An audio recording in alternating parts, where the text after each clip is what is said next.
Supportables, I know it's been a while, and normally this comes right after the fantasy season, but I kind of figured, number one, it was really busy then, so that's a big reason why. But the other one I was thinking, by the end of the season, you got to be a little bit sick of me, right? You got weekly videos. We're thinking about fantasy football now for months at a time. We're probably, if we've not given up on fantasy football at this point because maybe your teams weren't doing as well as you wanted them to do, or maybe you're starting thinking in actual football mode and looking at playoffs, etc.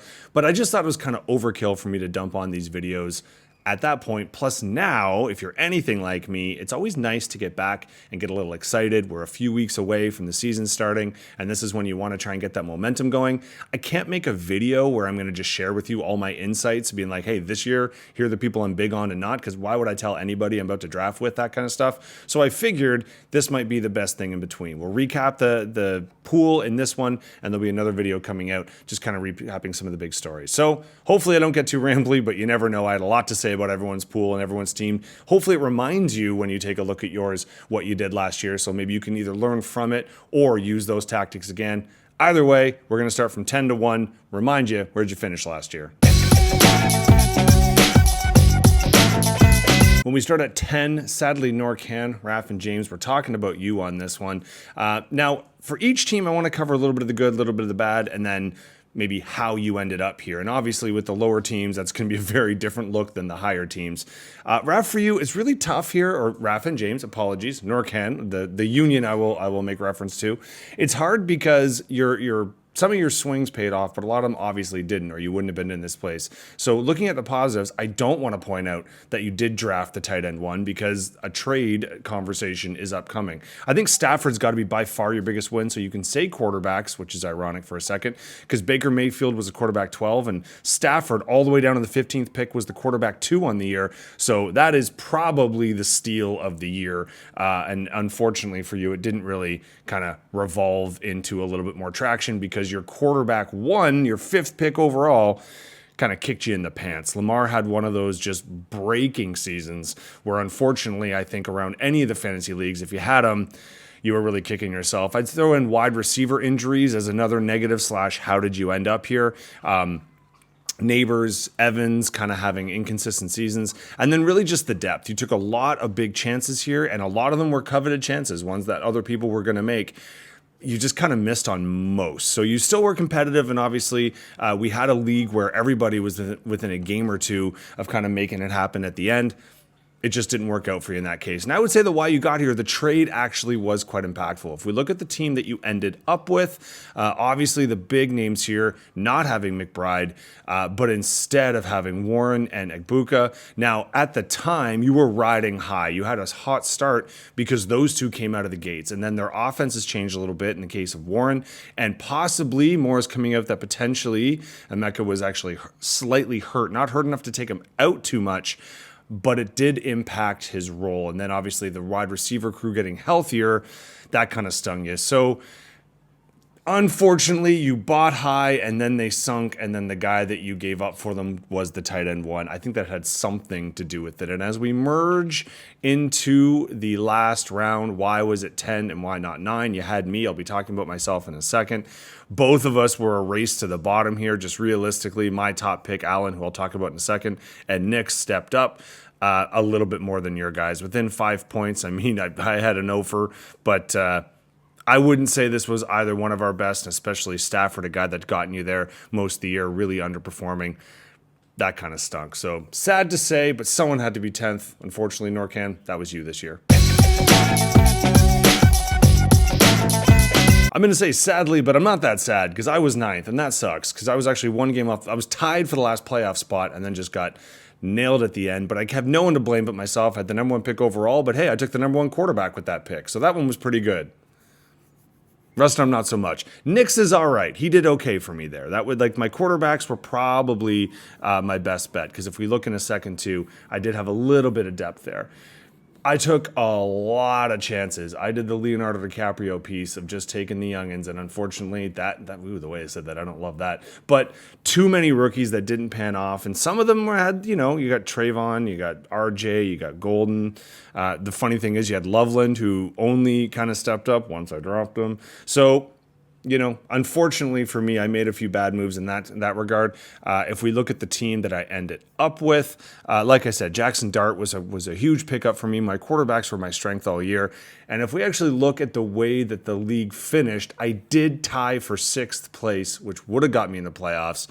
Unfortunately, my off weeks were real off. And if you look at even how I managed 9th, it was not uncommon for me to have a bunch of guys that went out and I was one of the top scorers of the week, but I was bottom or close to it too many times. So when it came to total points, which is our tiebreaker, womp womp.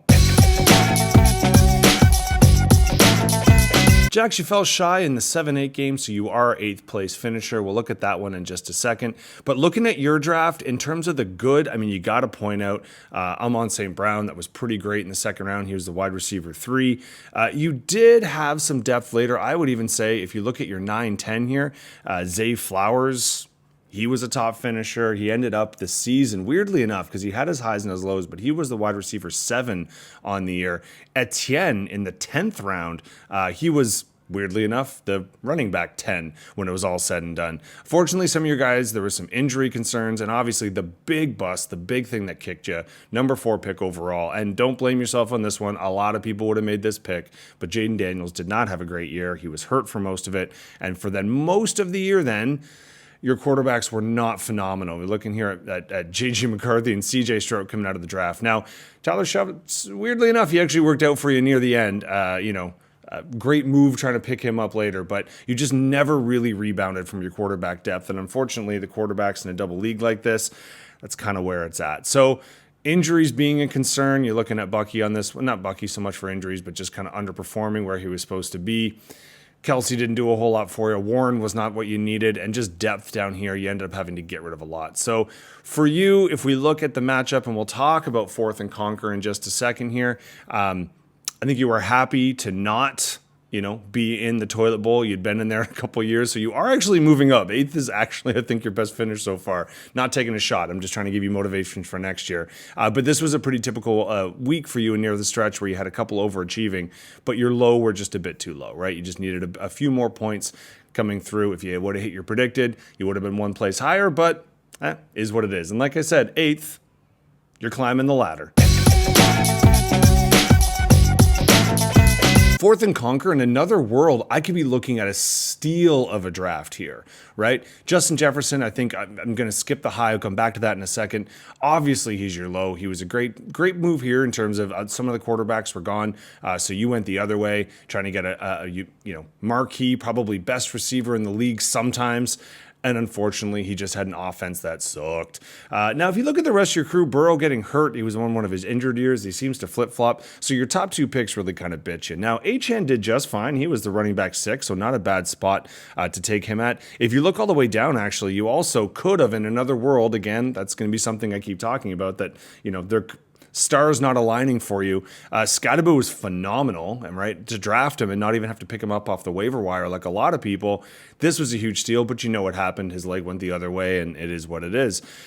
I think if you even look at Kyler Murray in the offense, just Arizona not really getting it going. McConkey was highly touted. I mean, you took a jet, so you kind of knew what you were getting there. But you still had a lot of guys. And if we look, actually, you made a lot of great moves. Let's look who you finished with. Michael Wilson was actually a steal. He's going to come up with another video.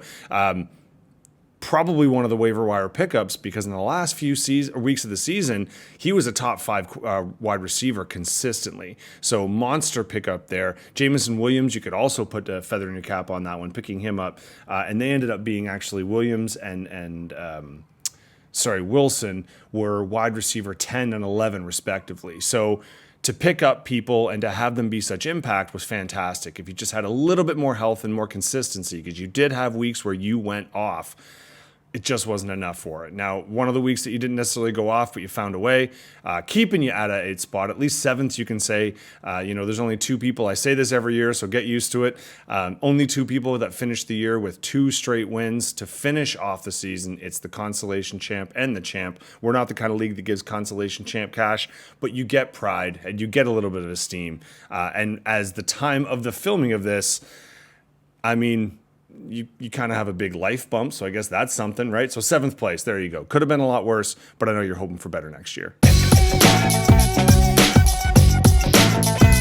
All right, ball too well. Now, I want to make sure Randy and Enton, I don't know if I'm saying that right. I never got corrected. So, but ball too well, as refer to you here. You're another one that probably has a little bit of a complaint here in terms of just luck and timing. I would say if we take a look, your top five, like, surprisingly, you'd think this would be more busts, but especially like AJ Brown, you think huge bust. He actually ended up being the wide receiver 12. Wide receiver was really tricky this year. There were so many injuries that if you actually just kept playing and had a few big weeks, and he did have a few big weeks, you did okay. Pickens, I'd say, though, that's the gem of your top five because he was actually the wide receiver 5 overall when it's all said and done. Hurts, for a lot of people, had a down year. A lot of people had him as a top pick. You got him 7th. Some people had him in their top 4. He did end up being, though, the quarterback 9, so could have been a lot worse there. I'd say Love was a little disappointing because he's someone that had big weeks but couldn't quite pull it together there. But I think one of the big things that really went down in your favor, and I talked about it before, is if we look at the team you ended up with, pretty decent trade up here. So you traded high and then bought higher. So that's the way you want to do those trades. Fortunately, right? It doesn't always work out in those favors, but certainly for you, I think that was for you both. That was a very crafty move. I forgot to mention Derrick Henry's because I think we always forget about Derrick Henry. And yet, not only did he have a monster last week, he was the running back 1 in the last week, but it didn't really help you out because this bronze medal or the 5th, 6th place game is a week before. So had you made it to a marquee, he would have been a monster for you. But he ended up being the running back 7, which they keep saying, he's gonna crash and burn, but he keeps proving them wrong. So I guess in this similar vein, there's years where maybe, you dropped Jameson Williams, so you didn't finish up with them. And, Rice getting hurt so quickly when it was very clear he was a big part of the offense. Hampton not really getting going until a little bit later on. There's a few things that could have broke your way, but realistically, it was that kind of quarterfinal matchup that bit you. It goes the other way, then who knows? If you get into that last week or two, maybe you punch different. But either way, I know you were a team that were flirting with the top. Unfortunately, you end up in 6th, but we'll see where that leads you for next year. Malakovs, I don't want to say rivalry, but I was the most disappointed, not because of you. You're great, you're fine, nothing wrong there. But the fact that I tied you and you got the 6 and you scored more points than me, and I'm like, bleh. But you deserved it. I clearly didn't. With your kind of picks here, you did have a lot of the higher end. Taylor ended up being a pretty big... Now, granted, he was destined for RB1 and he fell behind just a little bit. He ended up, I think, 19 about total points on the whole season behind the RB1, which we'll get to in a minute. So he was the RB2. If you look at the peak of everybody here too, right? You've got Chase Brown. He was the running back 8. You got Olave, the wide receiver 6. Nico was surprisingly, because I know there was some health issues there, but he still ended up the wide receiver 8. You did get, I would say actually a steal, just Ramondre Stevenson by the end, kind of getting the dynamite carries. I'd kind of highlight him. But you are one that just inconsistent in terms of injuries really bit you. CeeDee Lamb obviously leading the charge on that one. He was meant to have the season that Pickens did, but he missed a bunch of it. You could also throw, I'd say, like Tyreek Hill in the mix. Not everyone here kind of finished the whole year for you.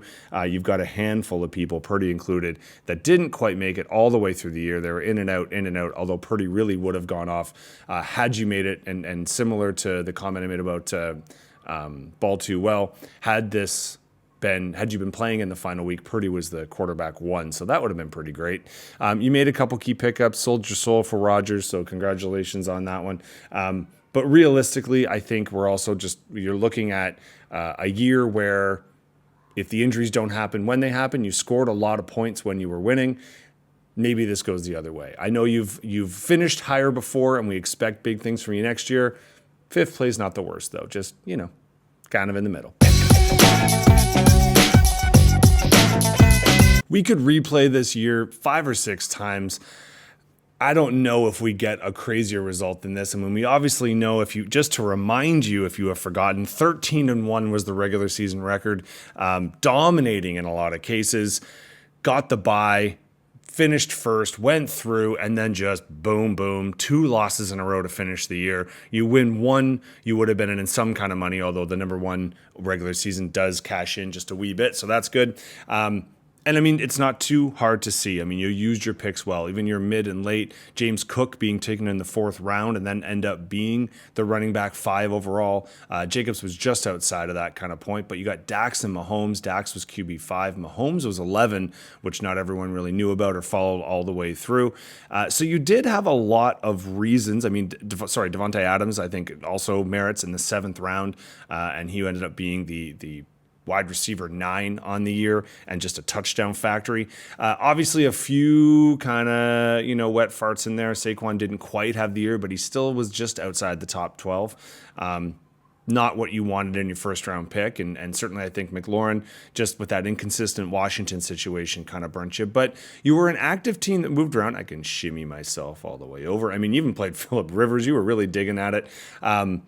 But you did make a lot of pickups as it went around. You were always alive on the waiver wire. So week by week, just trying to get your best matchups. Dallas Goedert, weirdly enough, was actually a super, super important player by the end. So good pickup there. Just looking at what happened to you here, and this was kind of just an indication of the last little bit for you. I mean, you had to kind of start Rivers. Your quarterback issues were flaring up. Dax Prescott obviously held you forward and was kind of, I'd say, you're more consistent aside from Cook, but even Cook kind of had a wet fart in that last week. So the last 2 weeks were by far your worst 2 weeks of the year, and just when it comes to fantasy football, that's going to add up. All right, Cerbers and Raw Doggers. I don't want to disrespect any of the Raw Doggers. I know when we flash over, we've only got Paul and Jake signed in, but there are rumors that there are more people behind the scenes. But I'll speak to the people who are on name level here. In the past, it's been Juliet's team, Paul, that's kind of been the money winners. Looks like you were the money winner in the family this year, so congratulations, 3rd place. That's pretty exceptional, and I think it's pretty easy to see your success. I mean, you were super top heavy. Unfortunately, down at the bottom here, not everyone, and we'll look at some of the people you picked up. I would say everyone after round 8 didn't work out so hot for you. Obviously, huge quarterback pickups. You waited super late, one of the latest people to get your quarterbacks, and it didn't really matter because between the two, I mean, Herbert was quarterback 10, but in the 8th round, huge steal, that was our quarterback 4. And especially interesting, he was not quarterback 4 at the break, like the midway turn. He was a very, very predominant second half all-star, and probably is a big reason why you did so well there. Someone like Brock Bowers or Drake London, you can't point to inconsistencies when they were on the field. They got you, they did all right. I think Atlanta did not have the big potent offense, and Drake London had some issues, and Brock Bowers not always being on the field. But your number 1 pick at 9, everyone was going quarterback, and just before you, obviously Jefferson. Gibbs was a huge pick. He was the running back 4 on the year, so obviously worth it on the night spot. And Kyron Williams really helped you out as well. He was a running back 9, and I think to get the running back 9 in your 4th round, not the worst thing in the world. I think if we look too at some of the moves that were made, they kind of helped you out, some depth as you went along, because you did have some injury concerns. But ultimately, like I said, you just had some second half all-stars that really pushed you through. Now, you didn't necessarily, I'm going to squeak myself back over here, you didn't have your best week. We're going to see this a lot. It was not a high-scoring championship week, except for our finalist, which, don't worry, we'll get to. I mean, the fact that Gibbs kind of fell out of the bed on this one, Kyron only did what he was supposed to. Herbert, same. It was Lawrence that stepped up a bit, and then you just made a great defensive call by going against Las Vegas. So that kind of saved you here. That got you into the top 3, which does get you a payout. So congratulations, Cerberus and all, and good luck again next year. Now we get to our finalists, second place. It always feels weird because you would lose your last game and you know what could have been, but a second place finish is fantastic, especially, and as you're looking for Pamela here, and congrats Pamela, not only in the second place finish, but to also be one of the few people that do this solo and haven't brought in people yet. You haven't asked yet, but I don't know what's happening this year. Who knows? And you did it pretty well. If you look at your top 3 picks, there's a reason why you're here. Bijan, a lot of people are going quarterback early. You went running back, and he was the running back 3, so great pick. Puka Nacua in the 3rd as we swing back around. Wide receiver 1. And Genti doesn't seem like a huge pick here, but actually it was the running back 2, and there were some weeks that he won exclusively, although some weeks that didn't do so great. Your 4 through 6, but your 7th pick, super interesting in a quarterback-heavy league to go this far. Drake May, quarterback 3, and we're going to see a very different draft spot, I think, from this year. And then we all made fun of you for taking a kicker, and then we made more fun of you for taking 2. The taking 2, I don't really understand, but the taking 1, definitely, he earned his spot, which we'll get to in a second. So you had some injury issues, you had some inconsistencies, I think we all kind of did, but realistically, it was more just you had that late run, and what you want to do is have your best weeks in the last 2 or 3, and that's effectively what you did, right? So even though you fell short and this might burn, it is kind of nice when we just remind ourselves that the top 2 scores of the week were actually our final, which doesn't always happen. So it was kind of nice and it was pretty interesting. Even though you were just below, both of you were just below predicted, you're getting that kind of sense that that week was below predicted. But like I mentioned, and you're on the side where I'm kind of blocking, there we go. I mean, Kirk Cousins, that's not great. Bijan really stepped up for you. And then take a look, you got the quarterback you took late, and then that kicker that can just kick it from wherever. So it'll be interesting to see your kicker strategy heading into this year. If you had a little bit more consistency, you were kind of just, your highs were too high, your lows were 0, and obviously that's not something you really want to do. And then ultimately that just kind of levels out too, being a few points short. Obviously, if a few people just would have stepped up on your side, you'd be singing a different tune. But hey, second place, not too shabby. Any given year, 9 teams are making excuses, but 1 team is drinking the champagne. Team Kickass, this is 2 wins for you now, which is, you're dominating the league. You're definitely going to be walking in as favorites. And if you take a look at the draft, it's not necessarily like it was apparent. It didn't come out of the gate and you robbed it all, but it was just a smart collection of people. Chase, funny, because in the first half, he would have been a huge bust, but he came out in the second half and had a great second half and ended up wide receiver 4. Not quite the steal, though, in the 5th round. Probably, again, one of the steals of the draft. JSN, who was the wide receiver 2 and had just a prolific weekly, he had some off weeks for sure. Everyone does, but they were not as bad as you would think. He was pretty consistent all the way through. And then CMC Music Factory here, he fell all the way to round 2, and he was our running back 1. I mean, with him, just like this year, you never really know what you're going to get, especially with that field, and apparently everybody just fries themselves in San Francisco and gets hurt, so knock on everything. But big risk, big reward. 3rd and 4th, we can look back and maybe not feel great about that, but Caleb Williams as your quarterback ended up pretty solid. He was a bit too inconsistent to always be on the top of the boards. He didn't actually finish in the top 12, but the weeks that he was out, the weeks that he showed out, certainly cashed in for you. If we look at some of the picks that you made along the way, I'm going to scoot myself back over here.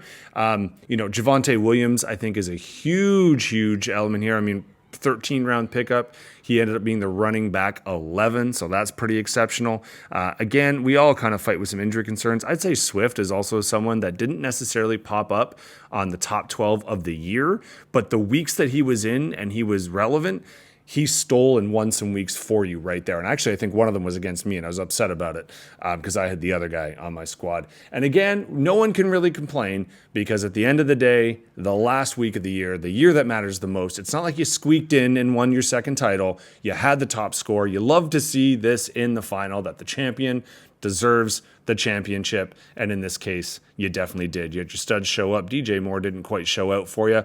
Certainly some kicker and defense help, which you're going to need against your opponent there. Whether it's by 1 point or 50, doesn't matter. A win is a win, and Kate and Nick, that's 2 now. Now, I know you're probably celebrating now due to your life, the wonderful thing that happened to you this week, Kate, or I don't think happened to you is the right term. I'm really just kind of botching this. But if you think all the way back a few months ago, not a bad omen for things to come. So 2-time winners. I guess we should see, is this year a three-peat? Well, I'm going to go ahead and say that might have gone longer than I thought. My bad. It happens. Hopefully you watched on 1.5, or you just skipped to your part and just saw, what you did. But either way, we're only a few weeks away. There's going to be a lot of messages in the chat group, so I'm going to wait till then. Got to figure out a draft day. Got to make sure we're all around. Super excited for the next year to come up, and thank you for a great last year. Already looking forward to next year.